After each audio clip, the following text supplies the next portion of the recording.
தினம் ஒரு தியானம். நமக்கு ஒரு பாலகன் பிறந்தார், நமக்கு ஒரு குமாரன் கொடுக்கப்பட்டார்.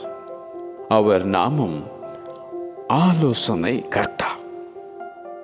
ஏசாயா தீர்க்கதரிசியின் புஸ்தகம் அதிகாரம் 9 வசனம் 6.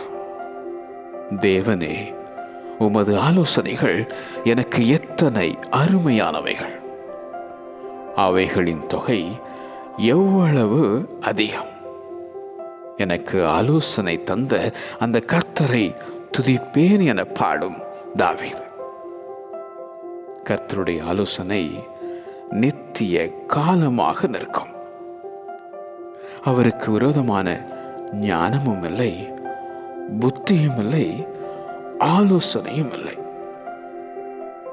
அவர் ஆலோசனையில் ஆச்சரியமானவர்.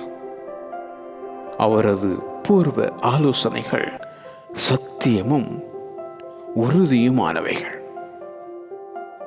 உன்மேல் அவர் தம் கண்ணை வைத்து உனக்கும் ஆலோசனை தரும் ஆண்டவர் அவர்.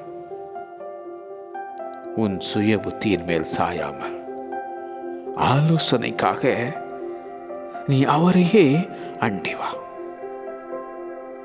நமக்கு ஒரு பாலகன் பிறந்தார், நமக்கு ஒரு குமாரன் கொடுக்கப்பட்டார்.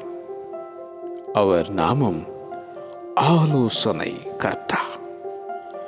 நமக்கு ஒரு பாலகன் பிறந்தார், நமக்கு ஒரு குமாரன் கொடுக்கப்பட்டார். அவர் நாமம் ஆலோசனை கர்த்தா. ஆமென்.